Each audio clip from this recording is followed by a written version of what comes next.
Ada berita apa aja sih di Taiwan? Atau libur bingung mau kemana? Gimana sih studi dan kerja di Taiwan? Yuk dengarkan langsung RTI FM Online setiap Senin sampai Jumat pukul 5 sore.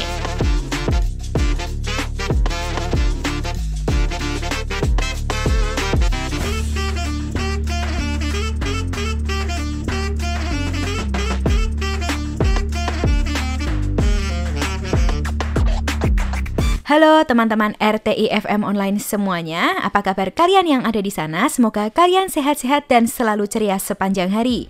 Dan seperti biasa ya, di tanggal 28 Februari di hari Jumat ini hadir kembali saya Cindy Dan saya Linda dalam acara RTI FM Online setiap hari Jumat, yaitu Pekan Interaktif. Dan di hari ini kami akan menghadirkan banyak sekali berita yang sangat menarik dan informatif. Terus juga ada segmen fakta unik dan juga terakhir ada sesi wawancara spesial bersama sutradara Indonesia yang kini bekerja di Taiwan, yaitu Martin Rustandi.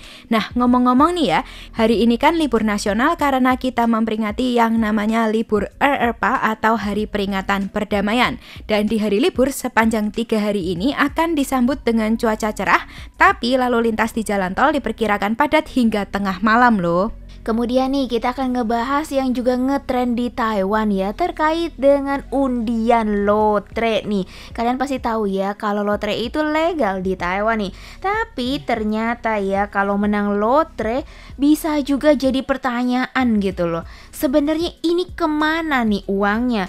Ternyata ada yang bangkrut dan justru terlilit utang hingga ratusan juta dalam waktu sekejap saja loh. Dan selanjutnya di segmen Fakta Unik kami akan memberitakan sebuah hidangan, yaitu Lao Cai Po yang dinilai semakin berharga karena harganya naik 10 kali lipat dalam 10 tahun terakhir loh. Wow, menarik sekali nih ya teman-teman ya. Dan kemudian dalam topik terakhir kita akan memberikan wawancara, yaitu dengan Martin Rustandi, sutradara Indonesia yang sangat dikenal di Taiwan. Dan dia kan baru-baru ini membuat sebuah film dokumenter terkait dengan Indonesia.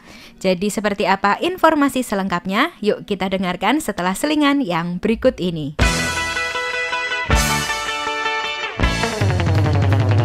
Dari hari ini sampai nanti 2 Maret kita semua akan libur panjang ya teman-teman.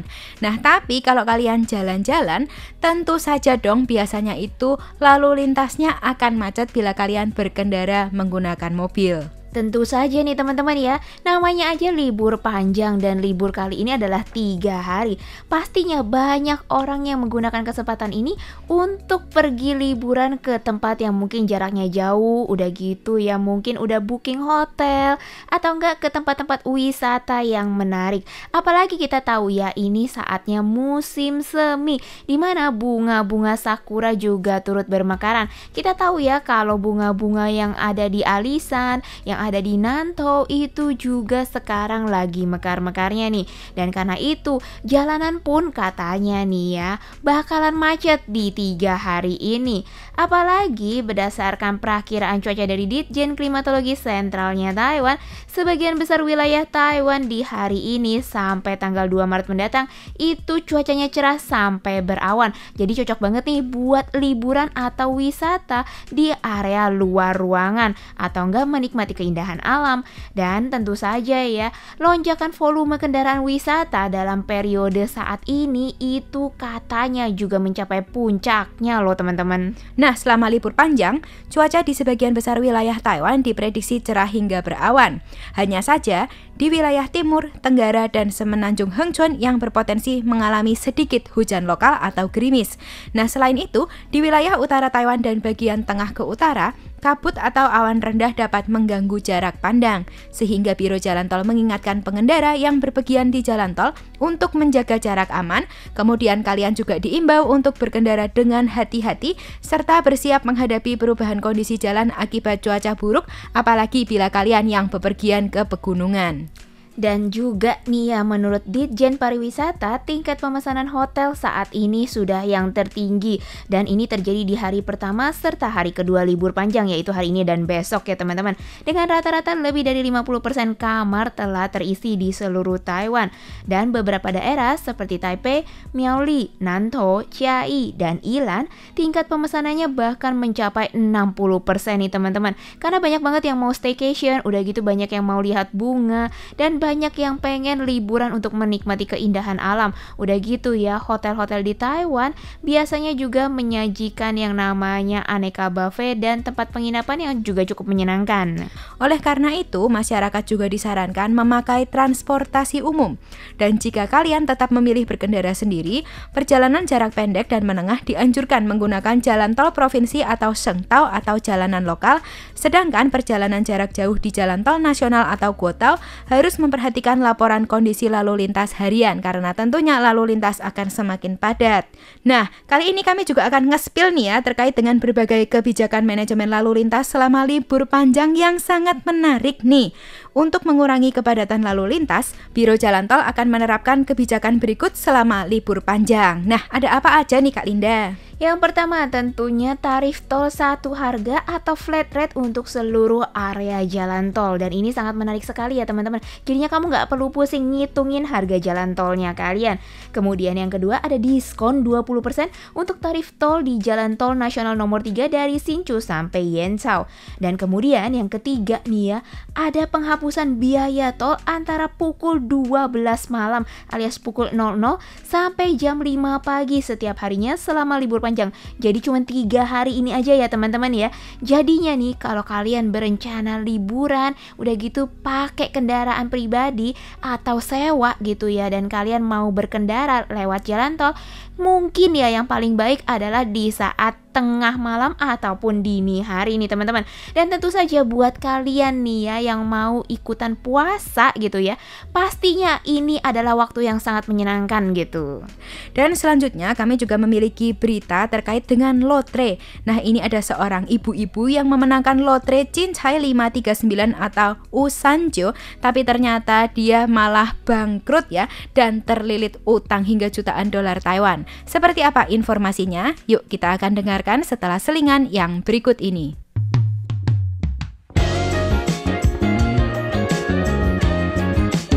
Halo Taiwan, kita Koldiak. Jangan lupa dengerin lagu-lagu kita di RTI, Radio Taiwan International. Cheers. Why are you so blue?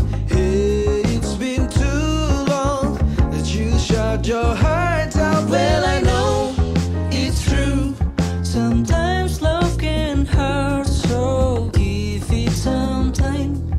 One day you'll be. Hadiah utama Power Lottery atau Wei Li Chai senilai 2 miliar 7 juta dolar Taiwan pada pengundian tanggal 24 Februari malam jatuh ke sebuah toko lotre bernama Chinfa Ye Lottery di distrik Sulin, kota New Taipei. Nah, kalau sebelumnya juga ada hadiah utama Taiwan Lottery atau Ta Le Tou senilai 100 juta dolar Taiwan juga telah dimenangkan pada tanggal 18 Februari di toko Ta Fa Chai Lottery di kota Toliu, Kabupaten Yunlin. Tapi terkait dengan para pemenang lotre ini gitu ya, ada nih seorang pengguna internet yang penasaran, kok kayaknya jarang banget loh dengar pemenang hadiah utama yaitu pemenang lotre gitu ya, yang nilainya sampai miliaran atau jutaan NTD itu muncul di depan publik. Sampai-sampai dia bertanya di forum, apakah benar ada orang yang memenangkan lotre nih sejatinya?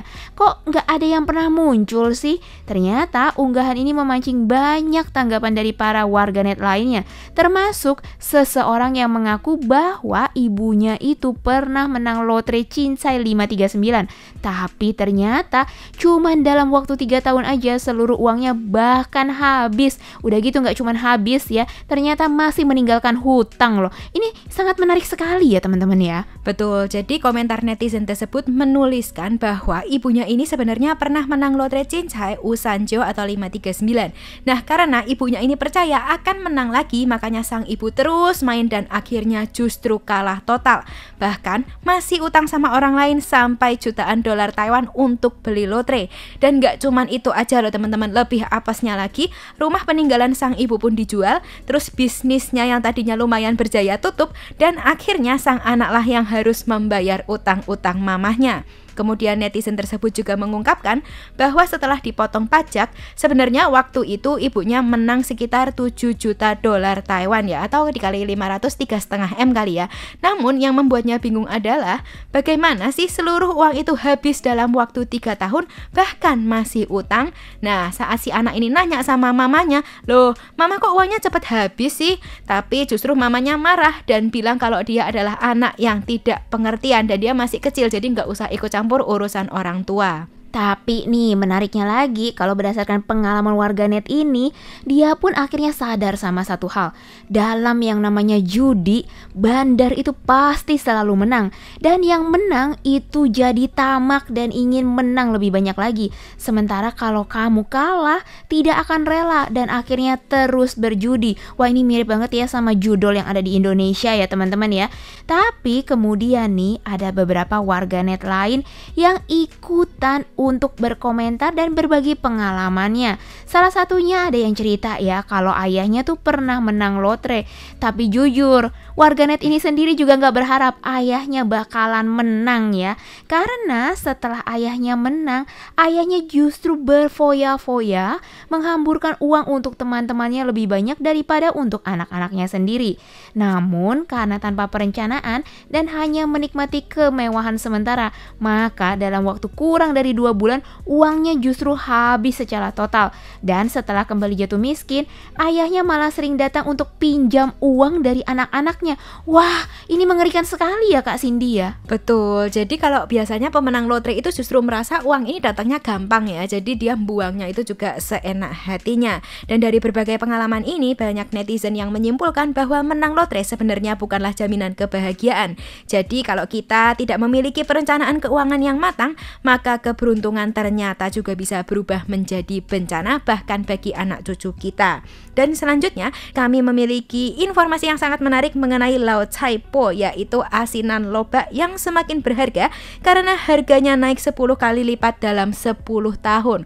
Wah, seberapa berharganya sih Lao Cai Po ini? Kalau kalian penasaran, jangan kemana-mana karena kita akan kembali setelah selingan yang berikut ini.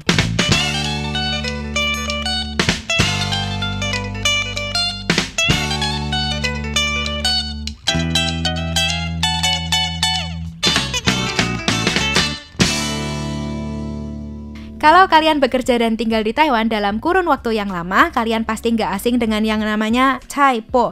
Cai Po ini adalah apa? Dia adalah lobak kering yang biasanya itu bentuknya dipotong-potong jadi kotak-kotak kecil dan disajikan dalam hidangan telur goreng ataupun mie rebus ya teman-teman. Tapi kalian tahu nggak sih, ternyata Cai Po ini juga dipercaya memiliki khasiat untuk membantu pencernaan dan meningkatkan nafsu makan. Dan yang menariknya lagi, kalau namanya adalah Lao Cai Po alias Cai Po yang udah tua, nah itu katanya justru khasiatnya lebih bagus loh teman-teman. Wah, benar banget ya teman-teman, apalagi harganya bisa naik hingga lebih dari 10 kali lipat dalam 10 tahun sehingga mendapat julukan emas hitam. Dan menanggapi hal ini, beberapa pelaku usaha juga bilang bahwa Lao Cai Po atau Cai Po tua berkualitas tinggi sangatlah langka, bahkan harganya bisa mencapai lebih dari 10.000 dolar Taiwan per 500 gram atau sekitar 5 jutaan, sehingga membuatnya lebih sulit dibeli daripada peralatan elektronik.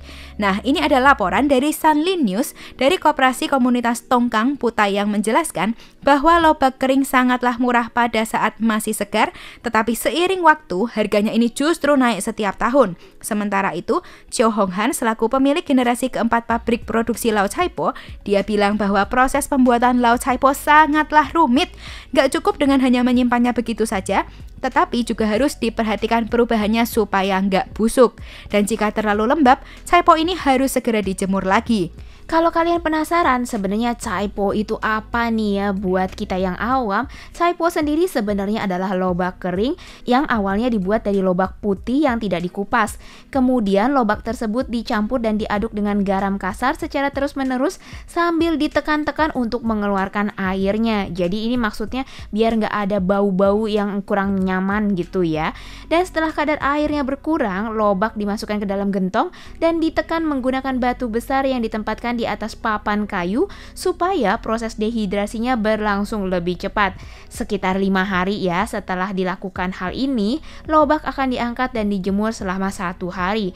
Kemudian jika tidak lengket dan terasa lembut saat disentuh, maka lobak tersebut bisa dikembalikan ke dalam gentong, ditutup rapat dan disimpan ke tempat sejuk selama 1 tahun hingga proses fermentasinya selesai. Jadi ini modelnya kayak kimchi ya, yaitu proses fermentasi nih teman-teman. Dan setelah 3 tahun warnanya berubah menjadi coklat, setelah 15 tahun menjadi coklat tua, dan setelah 20 tahun lobak kering ini akan berubah menjadi hitam total. Apalagi karena adanya strain bakteri tahan garam yang terus melakukan proses fermentasi dalam jangka panjang, laut Chaipo yang mengalami dehidrasi dalam waktu lama akan menghasilkan kristal garam secara alami yang merupakan fenomena normal. Kemudian selama proses pengawetan, air yang terbentuk menyebabkan perubahan warna pada lobak kering. Dan menariknya nih teman-teman, lobak kering yang tua ini juga disebut dengan sebutan ginseng hitamnya Taiwan karena diproses menggunakan metode tradisional dengan 4 tahap utama. Yang pertama, pengawetan, kemudian penekanan, pembalikan, dan terakhir penjemuran. Setelah lebih dari 20 tahun fermentasi, tentunya dia punya aroma dan rasa yang sangat khas dan dipercaya nih dapat meningkatkan nafsu makan serta membantu pencernaan. Wah, informasi yang sangat menarik ya teman-teman ya dari si laut Chaipo ini. Dan di segmen terakhir kami akan menghadirkan wawancara spesial bersama Martin Rustandi. Dia adalah sutradara Indonesia di Taiwan yang belum lama ini membuat film dokumenter bertajuk Not Far From Home. Seperti apa kisahnya membuat film di Taiwan? Kita akan simak setelah selingan yang berikut ini.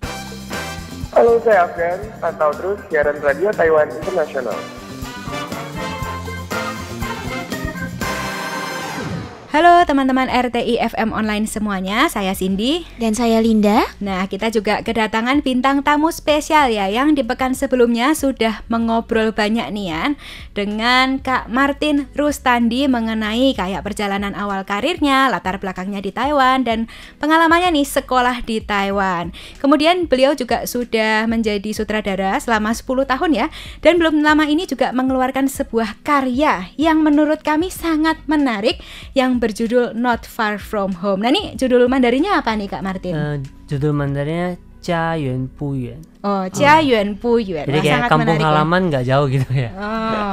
Oke, dan kali ini kenapa sih bikinnya kok harus mini gitu ya? Jadi kayak 5 episode gitu. Itu kenapa? Apakah ada latar belakangnya atau gimana nih Kak Martin? Ya karena menurut kami untuk awal pembawaan topik tema seperti ini kan masih fresh nih. Kalau misalnya seperti kita lihat televisi Taiwan yang mereka bikin misalnya Woman Icharen yang kayak Sanli Tentai, mereka lebih ke arah seperti news, kayak berita gitu ya. Jadi ngelihat karakter ngomong terus kayak ada sit down interview. Tapi kita di Not Far From Home ini lebih ke seperti arah pembikinan fiction film. Jadi kita ngelihat karakter itu bergerak seperti natural gitu. Jadi nggak ada yang namanya sit down interview seperti wartawan melakukan wawancara. Jadi kalau misalnya kita dengan per seri yang pendek, kita ingin mencoba me-reach audiens baru. Ya karena platform yang kita dapat di Taiwan Plus itu juga termasuk online platform. Jadi sebisa mungkin memperkenalkan sesuatu yang baru itu dengan pace yang lebih cepat dan cara storytelling yang baru gitu. Dan kemudian nih, kalau aku sendiri sih aku mau tanya juga gitu ya. Kita mau tanya, kenapa sih kok pilih 5 orang tersebut gitu ya dalam mini seri ini? Ya, setiap karakter yang kita pilih itu mewakili latar belakang yang pengen kita sentuh ataupun yang pengen kita bawa ke sosialnya masyarakat Taiwan ataupun masyarakat dunia ya. Jadi seperti episode 1 Cik Sally itu lebih menceritakan ke arah latar belakang Shin Ertai ya, yang dimana anaknya adalah generasi kedua Shin Chuming. Ya itu yang komunitas yang pengen kita cakup gitu. Ya yang kedua itu lebih mengarah ke arah Ikong ya, pekerja migran gitu ya. Dimana Bu Melati melewati tesis penelitian tentang bagaimana pekerja migran belajar menari melewati YouTube. Ya, di situ kita bisa melihat cerita bagaimana Bu Melati melihat para pekerja migran melalui tarian mencari kesukaan. Rasa diterima gitu ya. Rasa terima tentang rumah gitu ya. Habis itu yang ketiga itu mewakili sebuah transisi di mana Kak Nita adalah dulunya sebagai pekerja pabrik yang kemudian mendapatkan kesempatan melalui nyanyi, mendapatkan panggungnya sendiri di Taiwan, dan dia kembali ke Taiwan dengan status mahasiswa. Jadi dia juga adalah satu type ya, udah cucun ya, dari pekerja migran menjadi seorang mahasiswa dan terus membantu pekerja migran lain. Jadi Kanita sekarang dia mencoba mengajar menyanyi gitu untuk para pekerja migran di Indonesia. Jadi dengan menyanyi dia bisa merasa bahwa teman-teman yang punya bakat ataupun yang berkeinginan melalui panggung suara mencari jati dirinya sendiri gitu. Terus komunitas yang keempat adalah PMI yang transisinya menjadi seniman di Taiwan. Itu melalui Kak Pindi ya. Kak Pindi dulunya adalah caregiver, jagain Akong. Habis itu melalui kesempatan mengenal gurunya yang Ching dan Sifu. Dia adalah seniman lilin karet, dan di kesempatan itu dia mengajarin Kak Pindi. Setelah Kak Pindi bisa teknik-teknik membuat lilin karet, dia mempunyai kesempatan melakukan pameran di Taiwan gitu. Jadi pas dia melalui berbagai pameran mulai dikenal, Kak Pindi mulai bertanya nih, bisa nggak sih saya datang ke Taiwan lagi, tapi bukan sebagai pekerja migran, bukan sebagai kanhu, bukan caregiver gitu. Akhirnya dia berhasil menjadi pekerja migran pertama yang balik ke Taiwan dengan visa Chongye. Oh, jadi sebagai visa bisnis gitu. Iya, bisnis seniman gitu ya. Ya jadi dalam ceritanya Kak Pindi kita juga melihat bagaimana sih seorang seniman Indonesia yang mendapat tradisi, mewariskan tradisinya seni Taiwan ini dan mencoba mengembangkannya, di mana di saat ini seni itu udah mulai luntur gitu. Ya soalnya Niemian dan sekarang udah mulai turun, nggak seperti dulu lagi. Jadi anak-anak kecil sekarang tuh nggak mau belajar main lilin karet gitu. Anak-anak pada main iPad gitu ya. Jadi bagaimana sih seorang seniman yang dulunya ada panggungnya, terus sekarang panggungnya jadi kecil, jadi dia harus survive gitu. Survive-nya sekarang dia jual pentang. Iya, jadi itu adalah tantangan gitu. Jadi di dalam episode 4 ini kita bisa melihat gimana sih Kak Pindi sebagai seniman Indonesia mewariskan seni Taiwan dan terus berupaya toikuang untuk mempromosikan budaya tersebut dan bertahan hidup di Taiwan gitu. Oke, terus yang kelima itu ya, Kak Ella ya, itu mewakili generasi masyarakat Indonesia yang papa mamanya orang Indonesia dan dia lahir besar di Taiwan. Dia sebagai orang Indonesia juga. Ya, jadi keluarga ini agak menarik, menceritakan di mana si Jen, anak kecil ini, tentang identitas dirinya itu dia ngerasa dia orang Taiwan. Saya kan lahir besar di Taiwan dan saya seharusnya orang Taiwan. Tapi kenyataannya nggak semudah itu gitu, nggak sesimpel itu gitu. Jadi di sini kita mulai ngebahas gimana sih Kak Ella sama Kak Ricky dengan kasih sayangnya merangkul anaknya biar dia bisa mengerti bahwa latar belakangnya itu nggak sesederhana itu gitu. Wow, iya. Ini menarik sekali ya. Jadi ada proses gitu ya. Pertama di episode pertama, terus ada transisi pelan-pelan gitu ya, sampai membentuk yang terakhir itu adalah bagian dari keluarga gitu ya, dimana semuanya itu berjuang di Taiwan dan semuanya adalah yang menetap gitu ya. Terus udah gitu ada yang bermigrasi dan menetap di sini juga, dan semuanya itu benar-benar memberikan tantangan tersendiri ya. Dan Kak Martin sendiri itu melihat mereka ini ya, itu gimana? Kekuatan mereka itu untuk menetap di Taiwan itu bagaimana? Berbagai, kita bisa mencoba menvenlay ya. Kalau seperti Kak Sally udah pasti, dia kan udah nikah di sini ya. Yang kedua, Bu Melati, dia kan hanya seorang pelajar. Jadi dia bisa menetap di Taiwan apa enggak, itu tergantung planningnya Ibu Melati ya. Terus untuk Anita, dia sekarang juga menggunakan visa mahasiswa. Jadi dia mau netap apa enggak juga tergantung perkembangannya di sini gitu. Jadi kalau misalnya visa belajarnya selesai, apa dia mau terus lanjut di sini, apa mungkin dia punya rencana lain gitu. Untuk Kak Pinti, saya merasa dia bakal punya planning, bakal menetap lebih lama di Taiwan. Karena Taiwan sudah merupakan tempat di mana dia bisa maju gitu. Melepas dari pekerja migran gitu. Maksudnya identitas sebagai pekerja migran, dia bisa di sini berusaha sebagai usaha ya, bisnisnya dia sendiri gitu ya. Terus yang kelima, masalah keluarga Kak Ella dan Kak Riki, seharusnya mereka juga bakal lebih panjang di Taiwan gitu. Soalnya paling tidak anaknya si Jen baru SD gitu. Mungkin mereka juga pernah ngomong mereka bakal berharap ya bisa kasih Jen lebih mungkin sampai dekat SMA atau apa gitu, baru mulai lihat mau lebih netap di sini apa mungkin balik apa mungkin ke negara lain gitu. Dan aku rada penasaran nih ya Kak Martin, kenapa memakai orang-orang original yang yaitu pelakunya itu mereka, kenapa nggak pakai misalnya bintang film yang lebih berpengalaman dalam acting gitu? Ya karena kita lagi syuting documentary ya. Jadi kalau misalnya ngomongin fiction itu budgetnya beda. Waktu yang pertama intentionnya kita mau bikin film ini, kita mau intentionnya bikin fiction. Waktu itu kita mau funding 5,000 towan ya, jadi 50 juta NT. Itu berapa ya? 20 miliar ya kalau dirupiahin. Iya banyak nolnya gitu ya. Kayaknya 25 miliar. Ya habis itu kita waktu itu versi fictionnya kita pengen membawa aktor-aktor Indonesia dan kru-krunya Indonesia ke Taiwan gitu buat bikin film gitu. Tapi karena funding kita nggak berhasil, makanya kita ngecoba yang documentary. Dari sisi production budgetnya documentary jelas lebih murah dibanding fiction gitu. Iya. Oke, tapi kalau misalnya aku perhatikan lagi dari trailer gitu dan sama episode pertama gitu ya. Ini sebenarnya kalau diperhatikan komunitas yang ingin diraih itu sebagian besar tentu saja orang Indonesia ya sepertinya ya.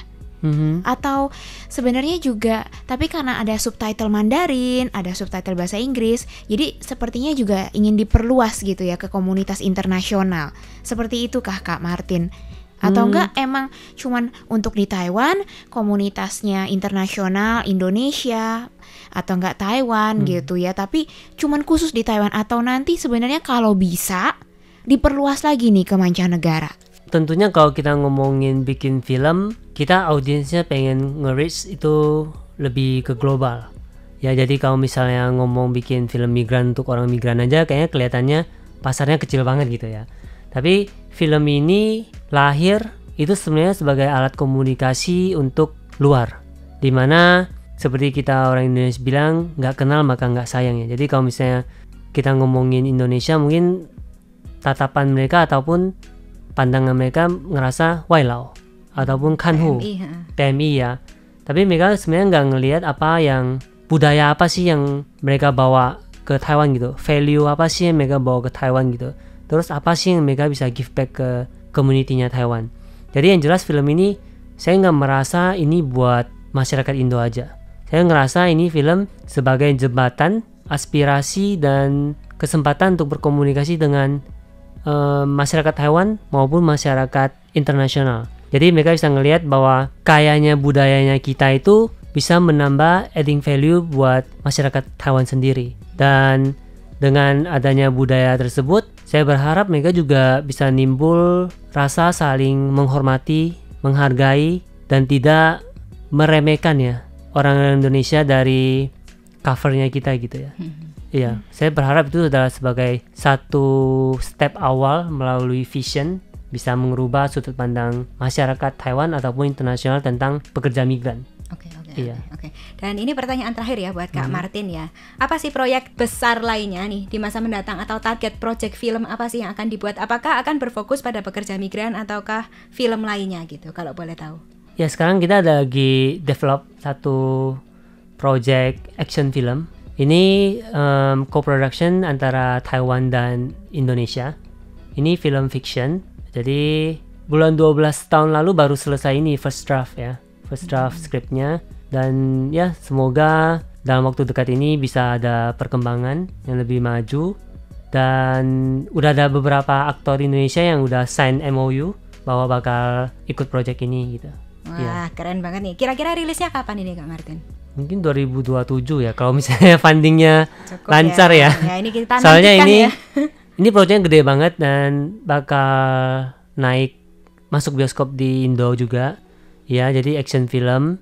Ya, pokoknya masih banyak detail tapi nggak bisa saya bocorin ya karena ada Paumi ya. Perjanjian rahasia gitu ya teman-teman ya. Oke deh, mari kita nantikan nih ya di tahun 2027 nih, semoga film actionnya Kak Martin Rustandi ini lancar-lancar saja dan namanya kita bisa lihat di bioskop Indonesia maupun Taiwan. Amin. Amin. Terima kasih ya Kak Martin Rustandi atas waktunya. Kalau begitu saya Cindy, Saya Linda, dan saya Martin. Kita Sampai jumpa. Dadah. Dadah.